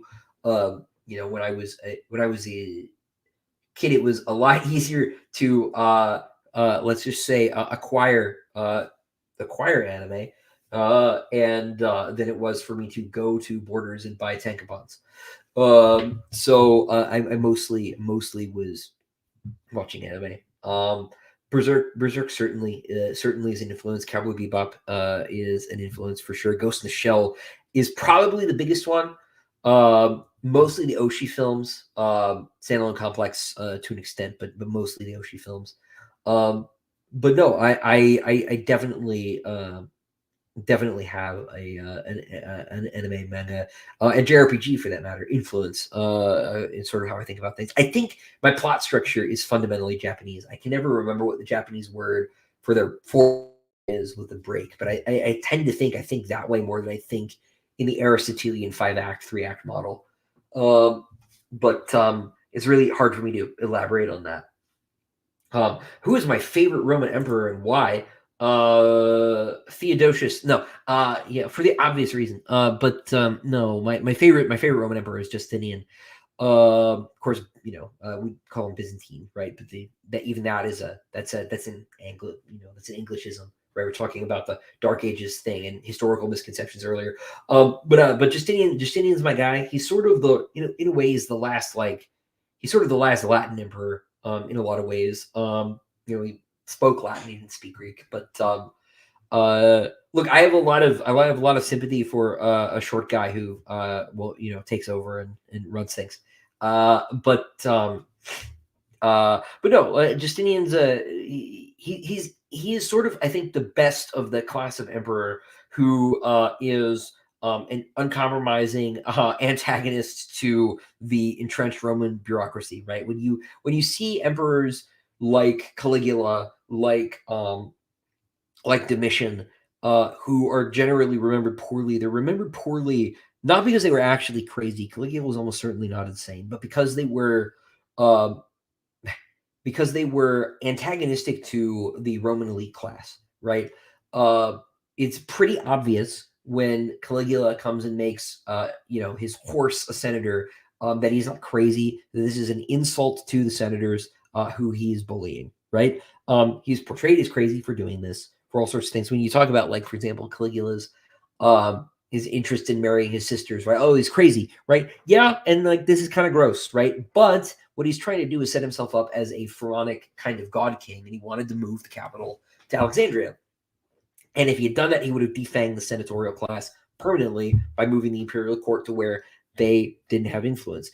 And in Justinian's case, because he is ruling from Constantinople, not from Rome, right? The Roman Senate is already a shadow of. It's basically a town council at that point. It's functionally irrelevant. Rome is functionally irrelevant by the 6th century. So he doesn't have this problem. He's able to sort of rule in this sort of model more successfully. Obviously, his reconquest of the West is is an achievement, even if it doesn't last for very long. But his attempt to sort of restore the world with the help of Belisarius, which is, by the way, the subject of that Judicator album that I was talking about earlier, is his Wars of Reconquest, right? He also builds Hagia Sophia, right? He helps sort of completely revises Roman legal codes, right? It's a series of accomplishments, and he does this with everybody basically at court hating him. Procopius writes all this really outlandish nonsense about him, uh, and about Theodora. I think the whole period is fascinating, and they're both, because this is the other thing too, is like this is really a really good example of like a serious power couple, right, in the period, which is not something that you see a lot of in sort of early medieval, late classical history. You don't see a lot of these sort of very dynamic marital relationships. So I find their marriage deeply interesting as well from a biographical standpoint. This is something that you don't really see with a lot of people in their position. So just saying, also has the advantage of bringing Theodora to the table, which is cool. A very fascinating character. Yeah, he's my favorite emperor, far and away. With You, Once Future King is amazing. Biggest influence for Siriani? Not really sure. How I got any cover art for the next Diamond Edition book? I not yet, but I will have thumbnails probably by the end of the week, certainly by the end of next week. Carrie, this is my real beef with Carrie, right? Is that urban planning wise a complete nightmare. Bertie, do not worry about the Chris thing. I just, when people do it, I kind of just overlook it. I am well used to it. I was a waiter for 7 years, and I could introduce myself as Christopher 100 billion times, and 100 billion times nobody would care. So don't worry about it. It is not my preference, but I've never really got into it. So Sam, I have not seen Last Duel. I just at this point I just pass on Ridley. I was willing to consider Napoleon, and then I heard it was terrible, and I'm not gonna go do it. Let's see, Isaac. I just wanted to say thanks for my thoughts on Green Knight. Totally okay, you hated it. You should totally read the poem, Isaac. I think you would. I think you would like it. I think there's a Tolkien translation. You should read that. You should read that. I think you really dig it. It's really cool. Cole also just had a girl. Congratulations. Watching Age Return to a Father is a great experience. Well, thank you. I wrote I wrote most of Just Quiet Gods before my daughter was born. There's one chapter that I wrote after. We'll see if anybody can figure out which one it is. But almost all of it I wrote before. That's an interesting question. Maybe one that I'm not best equipped to give a good answer to. How should a non-Catholic go about learning about Catholic theology, mythology, symbology? Well, if you want to read, okay, so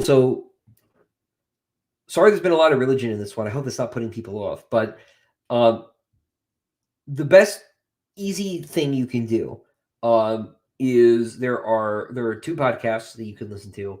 Father Mike Schmitz hosts both of them. One is The Bible in a Year, and the other one is the Catechism in here. So the Catechism is the the Summa, basically the collection of Catholic religious teaching, as a legal code, right? Because Catholicism, unlike most religions, really with the exception of the Mormons, is very institutionalized, very centralized. So there is a central sort of codex of Catholic religious law. You can just read the Catechism. The podcast breaks down into little bite-sized pieces, so you don't have to really get into it. You could just go read the Catechism. But I would do that, and I would read. I would start by reading Catholic Bible, right? We have more books than most Protestants do. So there's a little bit of a difference there, but go get a Dewey Rooms is a little old school, but check that out. Go find it. I would start there. There's not a better place to begin. But the Catechism might get you a lot of the sort of legalistic answers you're probably looking for, as for why do you think this and whatnot. Word of Fire Press puts out a really good edition of the Bible too, in multiple volumes. It has a lot of artwork worked into it. It's you can get the leather bounds for $80, I think. But they've got a lot of both modern and classical art in there, with little asides about the art and the symbolism. So if you want a one easy thing you could do, you can read that and look at stuff. If the idea of reading the Bible doesn't put you off, but it is, whether or not people like it, it's the most important book in really in world history, right? In terms of circulation, and in terms of impact, Gladiators, Roman, Braveheart. Nice. I hope that's a useful answer. But those podcasts are a pretty good, low cost way to do that. What is the difference between a printing and an edition for a book? Great question, Rishi. So an edition can have multiple printings, right? So for it to be a new edition, you really need to change something substantively about the text itself. So if you go through the Diamond Editions is the name of Steve's company, because we were gonna just call it the Deluxe Edition, and I was like, we should call it the Diamond Edition, Steve, because his last name is Diamond. He was like, yes, let's do that. So I named his company, but I should post it a little bit. When you have for example, so my hardcover for Empire of Silence has one edition and one printing. If we had sold, for example, when you do a print run on a book, your goal is to print enough as the publisher that you sell through it in about a year. So when you print that initial hardcover run, your plan is that you're going to have the paperback come out about 12 months after. So you want your hardcover printing to last you as close to the release of that paperback as possible, especially if your intention, and the intention of publishers is usually not to reprint that hardcover ever, right? So if you print 5,000, let's say, and those 5,000 vaporize and they all sell out week one, you screwed up. You did not do your market research. You did not appropriately estimate how many orders you were going to have.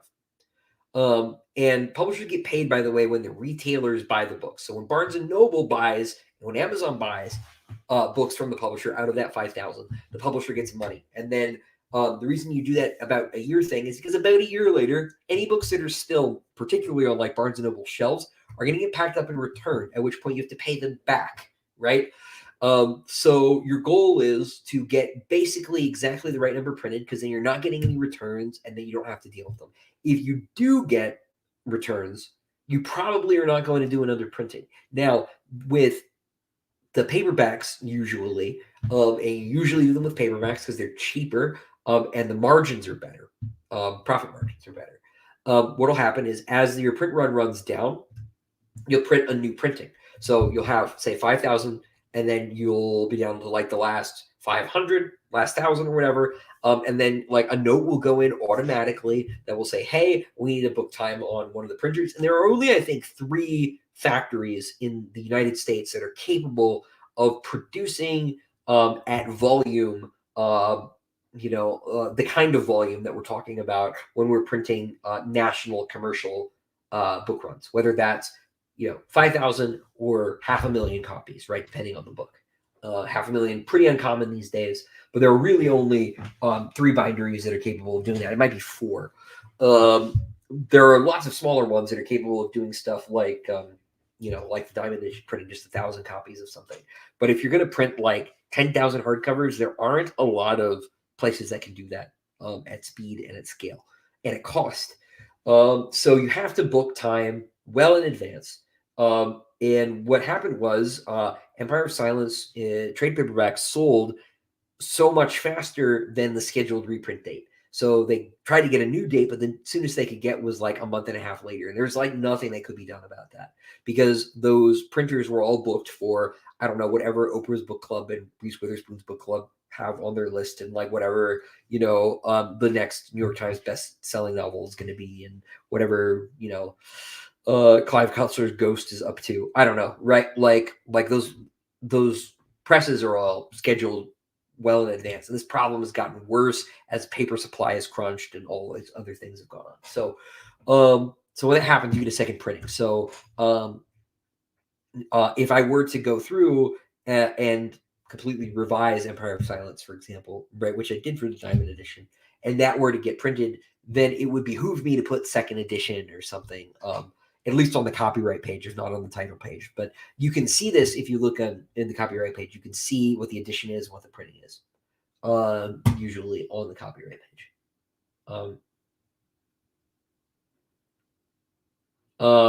Yeah, that kind of sales spike is super unusual, Tony. It was a consequence of my getting a lot of good circulation, good press on BookTube. Mostly it was Daniel Green's doing. Daniel Green got real into the books in the last couple months, and he's been posting about them pretty regularly. He's up through book 4 now, and he has 500,000 subscribers. So if somebody with 500,000 subscribers says this book is like really awesome, you should go read it, then not necessarily, I didn't sell 500,000 copies, let's put it that way, but sold enough, right? And the ebook is still showing the signs of that bump. It just sucks that there are no print copies. So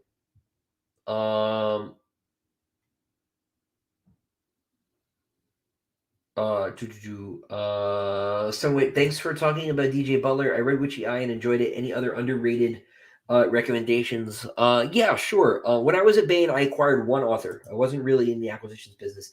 His name is Patrick Childs. Pat writes sort of hard science fiction, like near future adventures. The one that I acquired was called Frozen Orbit, which is about the New Horizons mission to Pluto, discovering that there was already a Soviet vessel there. It's super fun. Pat has like a really understated sort of literary style to him. He reminds me of Arthur Clarke in his prose. He's a little bit better at character. Obviously, it's modern, right? So the world is a little bit more familiar. I haven't read the sequels that he's gone on to do since I left the company, but I really like that first book. I thought that was a really strong hook. It's got a little bit of a thriller angle to it. I think it's really fun.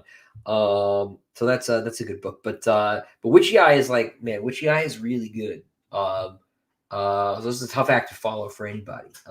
Dave is a genius, and it makes me angry that those books have not been read more widely.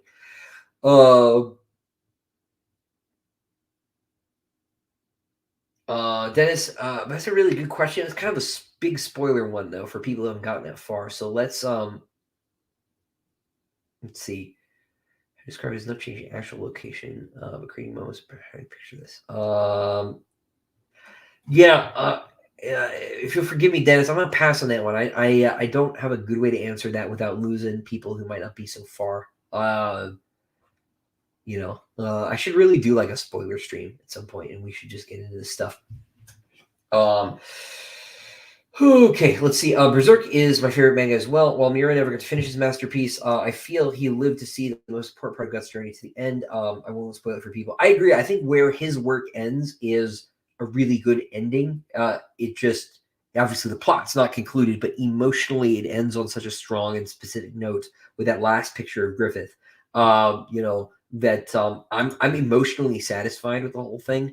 I have not been super disappointed in the continuation so far. I think the quality is more or less held up. I've noticed the amount of text has dropped dramatically in terms of speech bubbles, but I can't remember his name. Is it Koji?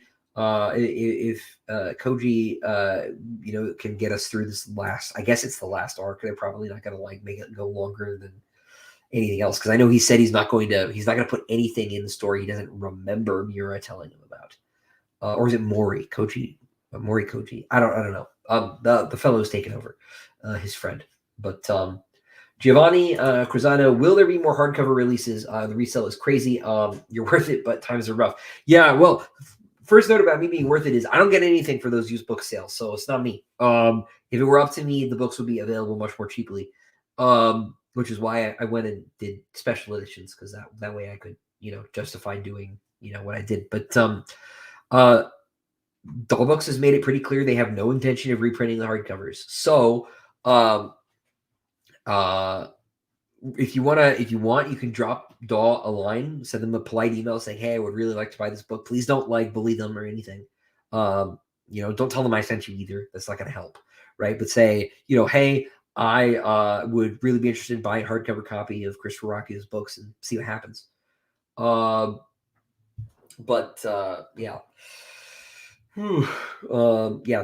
As of right now, they're not planning on it.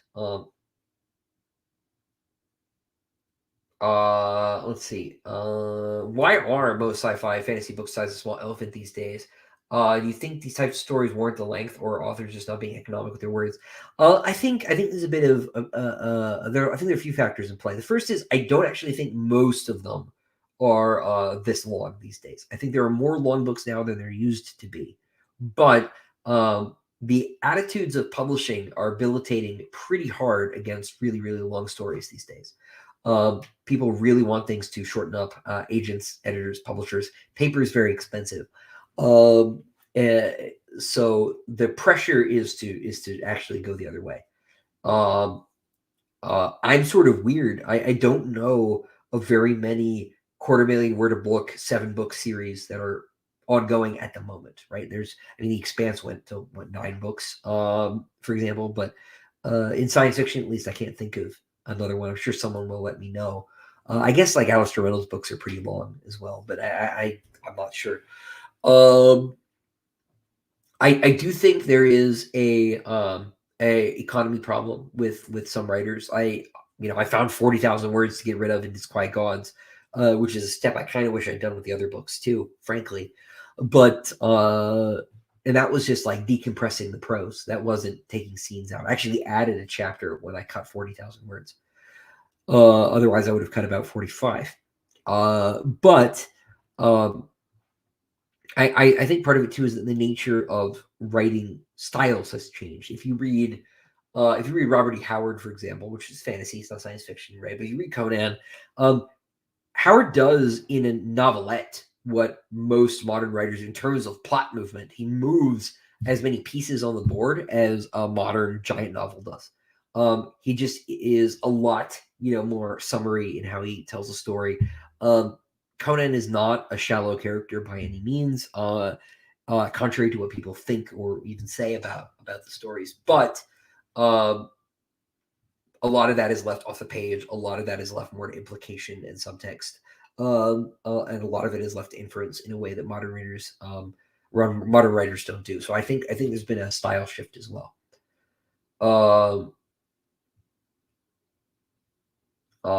The Words on Fire Bible, super good. If somebody wanted a recommendation for like a good sort of way into look at that stuff. But I get leery. I know people are here for science fiction, so I'm happy to answer questions. But I don't want to put people off. Am I aware of the manifold or the J-Lay sequence? No. What are your thoughts about inconceivably powerful characters in fiction? I think it's fine as long as you know what you're doing as the writer. This is why I don't care about magic systems. It's often not necessary for the reader to understand the rules and mechanics of the magic system if you just write it well.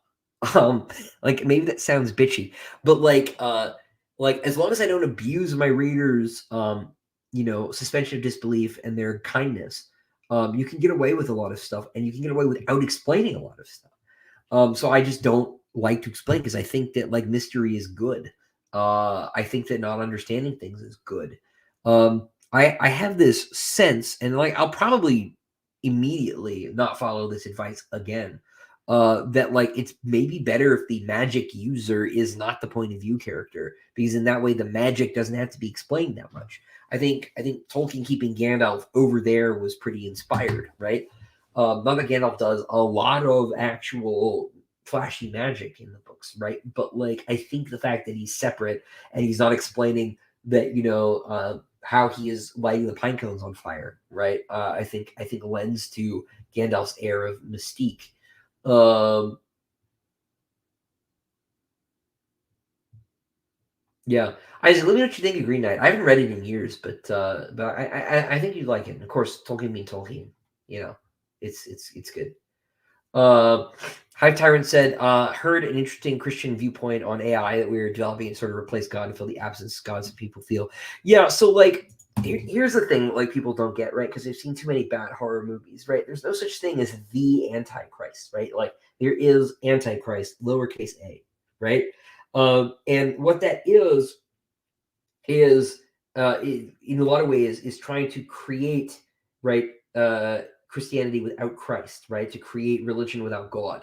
Um, which is why if you go and read the silly rules that like the Satanists have made up, like it mostly sounds fine, right? But it's not fine because it's divorced from, right, the highest value, right? Is divorced from divinity. And so the AI in being a thing that you like pray to, right, and like ask questions and expect it to solve all of your problems, right? Because we are expecting AI to like be in the big, the big palace and like optimize our food distribution, right, and prevent us from famine and stuff, right? Like it's supposed to rule us, like that's what we want it to do, right? But it's made by men, right, and its values are defined by the men who built it, right? This is Frank Herbert's point, right? It's ultimately not going, right, to serve the highest value, right? It can't do that because it's already subordinate to the human beings who built it, right?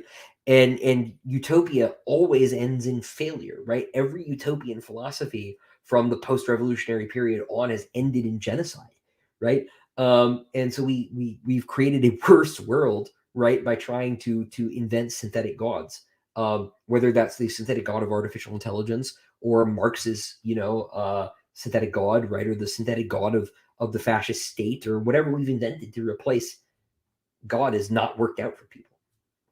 The last few centuries are a pretty clear testament to that. AI is just another attempt to do the same thing, and yeah. So let's see. Sam, yes, to your question, I do find it hard to sort of I find it hard to put aside, like, I hate to use the word worldly things, right? Like it sounds cheesy, but like and do the things I'm supposed to do, right? It's hard. I mean, it's hard to go to church every week, right? But the world is set up that way. It's set up to distract you from doing that stuff.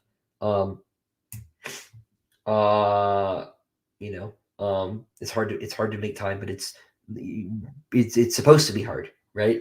Um, it's in the same way that like going to the gym is hard, right? Eating food that's not garbage is hard.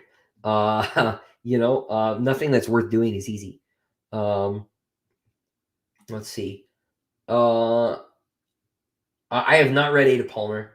Uh, I know she's like a big Wolfe fan. But that's like really all I know. Have I read much Larry Correa? So I've read actually his fantasy noir books. I've read Hard Magic, which is funny because like I hate lowercase h, lowercase m, Hard Magic, but I love Hard Magic, his novel. It's super fun. He's just got like such a great sort of storyteller voice. Larry's a great guy. Uh, that's just like a really fun world. It's not, and like Larry will be the first person to say, it's not like high literature, but it's not meant to be. It's like very pulpy, but it's like a fun kind of alternate history with sort of like magic, superhero, detective stuff, and zeppelins and Imperial Japan, and they're a blast. They're a blast. You're looking for like a light, fun read. You could do much worse. Um, I'm picturing the Martian Guard looking like the Praetorians in The Last Jedi. Is this acceptable? I'll allow it. I'll allow it. I think of something a little bit more embellished. Let's say, like all the Star Wars armor designs are pretty Spartan. But do I find it hard to write characters you personally disagree with while not making them a villain?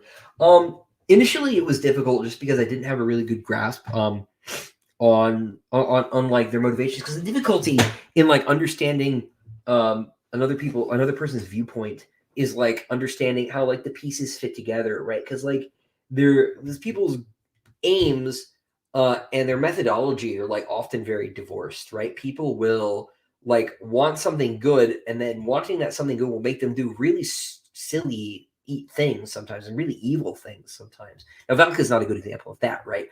But like you have to like sort of see through a character, and this is like you know there's like a tendency in writing where like editors and agents and other writers will say that like you shouldn't write outside of your own lived experience, right?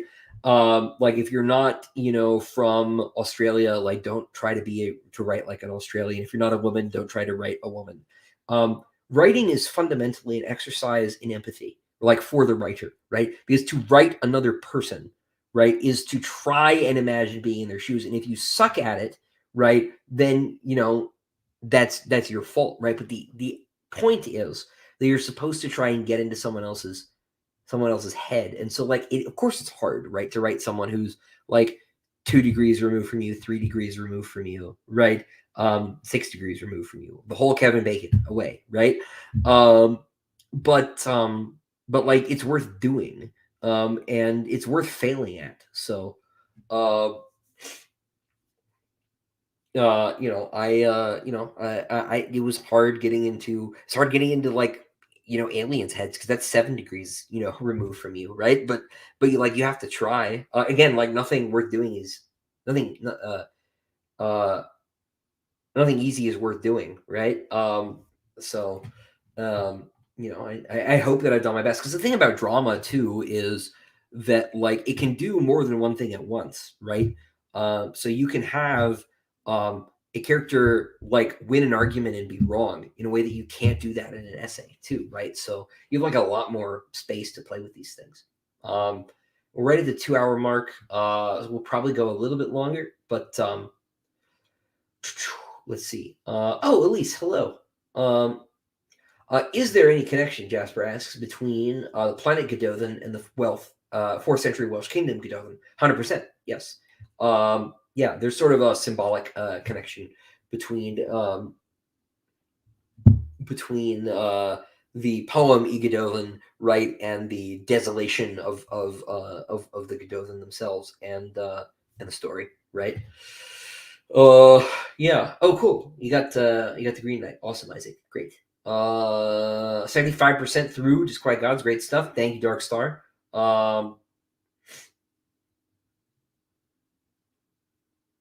I like this Adrian fellow, and I found out he blew up whales, and now I'm not sold on him. It's not. It's just named after. It's named after whales. So I actually have never read the Space Trilogy, which surprises people. But I was like like I had a pathological dislike of talking animals as a child, so I never read Narnia, and that like kept me from reading C.S. Lewis for a really long time. I know it's like really dumb, but like I couldn't get past the like talking beaver. Like I wanted to see the movie. I'm like, I do not like this. And so I never even I've never read Narnia either. But one of these days I will correct. I know I'm wrong and I should read it, but I one of these days I'll get around to it.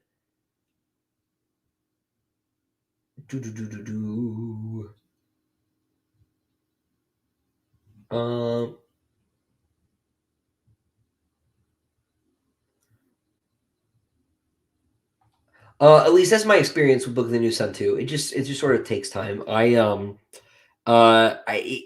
seems weird like to suggest that anybody do this for fun, right? But like I find that like some of the supplemental books about it, like Lexicon Earthus, or Mark Armenia's commentaries on Book of the New Sun are really helpful. Of course, now we're like into like doing work, right? Like reading Wolfe sometimes feels like you're like trying to study scripture, right? In terms of the amount of effort that is involved. But you know, when it crystallizes, it becomes it just becomes 100 billion times more impressive. Man, I think I scared off half of everybody with the religion questions. Let's see. Any chance I will tell you the book's 7 title tonight? No. No. Really glad I ran into EOS at the BNN Briar Creek this summer 2018. Are there narrative decisions you made throughout the series that would have surprised you while writing Empire of Silence? Yeah, no, plenty, honestly. More than not, because the story has grown so much in the telling, right? To riff on Tolkien, it's supposed to be 4 books, now it's 7. So, like, that simple fact would surprise me. But, like, all the Hapsis stuff in particular was not in the original script because I had, like, way less book to work with originally. I know I need to read the Space Trilogy. One of these days. I've been wanting to. I read Great Divorce last year to my great delight. So I am convinced that I need to get around to it. But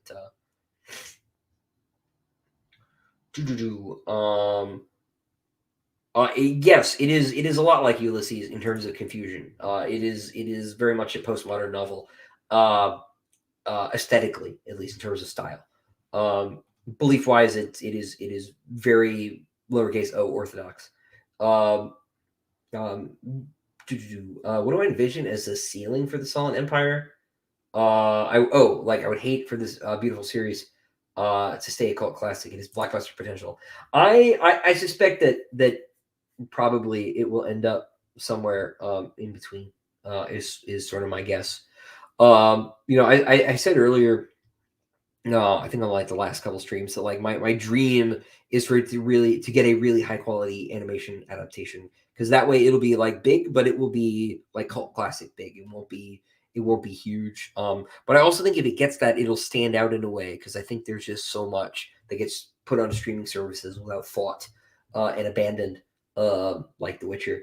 And I don't, and that's like more successful than most, but we'll see. We'll see what happens. I'm already further along than I ever really thought I would get. So I my only goal had been to be able to do this for my career, and I've been able to do that now for a few years. So I'm very lucky. Very very blessed, I should say, to be able to do it, and very grateful to each and every one of you. So thank you.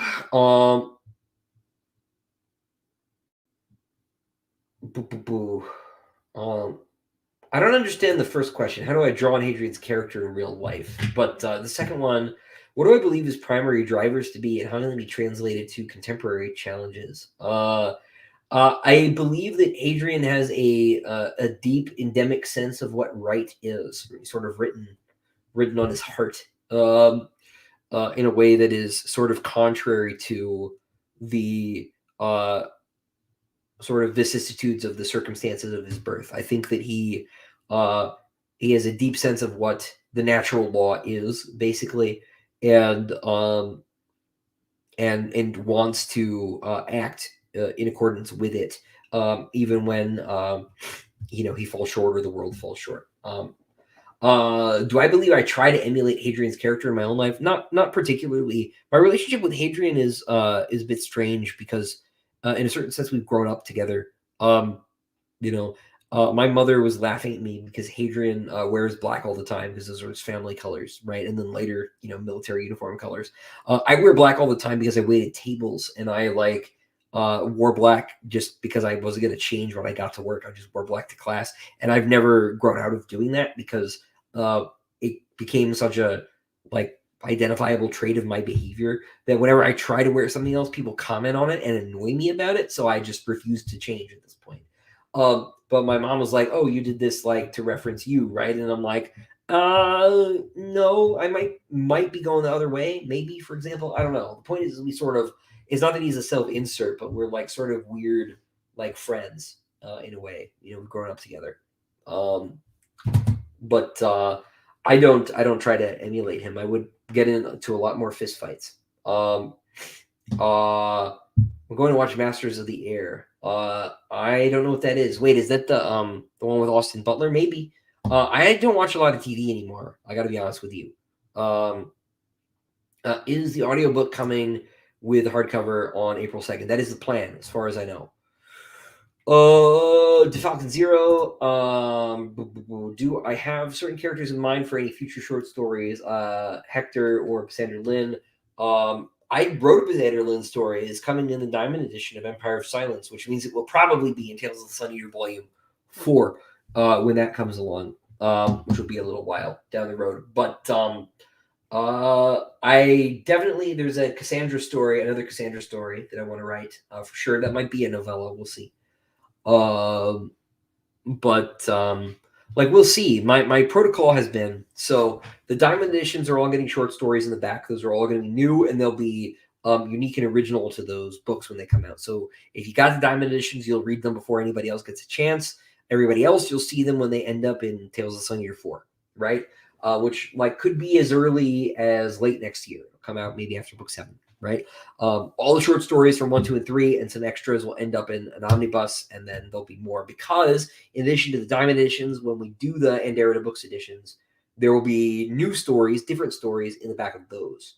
And so between Diamond editions and Anderita Books, there'll be at least 14 more stories, first of which is that Cassandra Lynn story I mentioned. And then the second book's going to get a Genon story. The Anderita Books ones, I'm going to pick the stories for, but the Diamond editions, I've been letting my Patreon patrons vote on. So if you want to vote on who gets to be the Demon in White story, if, for example, you want a William story, you want an Emperor story, become a patron, and you can vote when that goes live, which is not right now. I got to write we got to start the Diamond Edition Demon in White first. So like we haven't gotten there yet, but when we get there, if you want to vote, you can vote there. So there'll at least be 14 more stories coming, and we'll see who they get to be. But for now, definitely Bassander's got one already. That's written, that's done. Corvo's in it, so it's kind of a Corvo story. And then Genon will come along with the Howling Dark Diamond Edition. I'm tempted to make the Anderita Books ones all Hadrian stories, but we'll see what happens. I have not decided.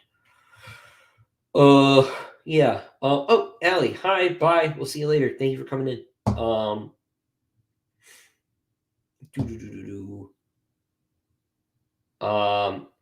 As I am the author myself, other than Red Rising, what series do you believe are similar to Empire of Silence? Looking for recommendations. Yeah, so I feel compelled to again mention I have never read Red Rising, so the comparisons were a complete surprise to me.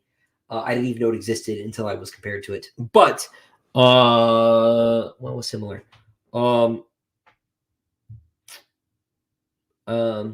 You should read Ilium by Dan Simmons. That's a good fit. It's quite different in a lot of ways, but you should read the Vorkoskin saga by Louis Bujold.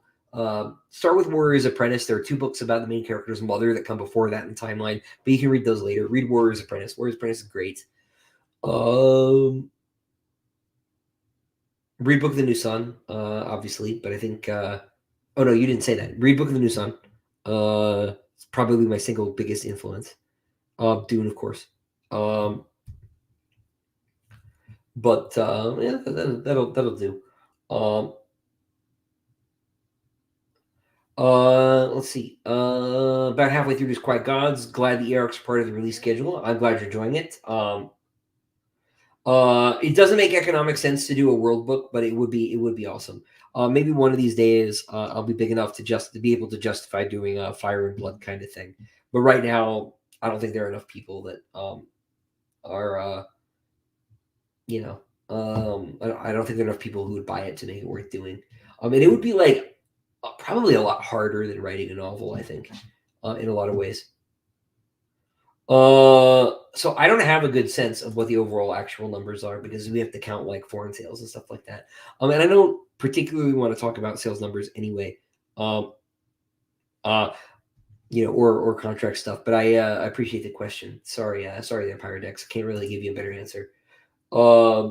But it's doing all right. It's doing all right. It may be possible to get another edition of it put out, like commercial edition put out in the future. But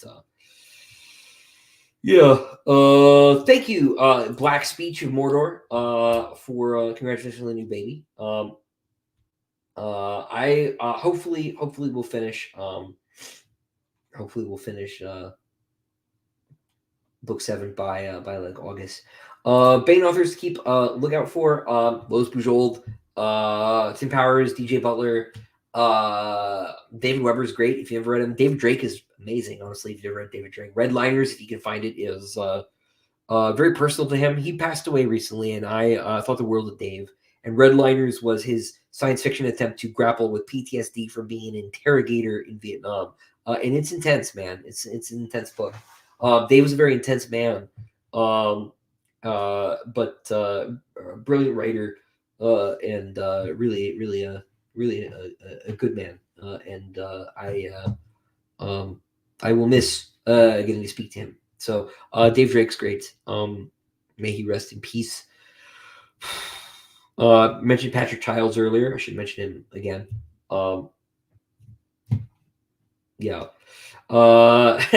Elise is saying I should probably go to bed. Elise is probably right.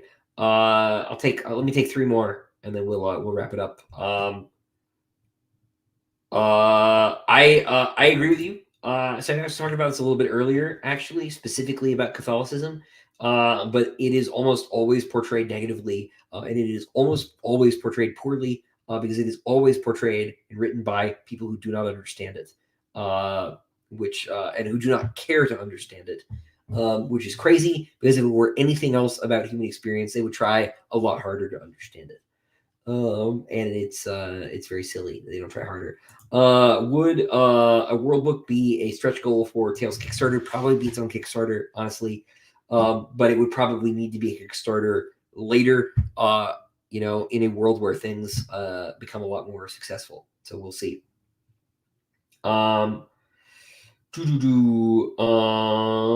Last question, and since I should probably take it from before Elise telling me to go to bed, would I say that my Roman Empire is the Roman Empire, i.e. playing the meme straight?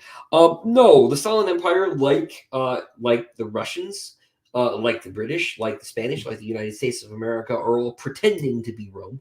In some respects. Of those, maybe the Russian Empire had the best claim. But even then, I don't know.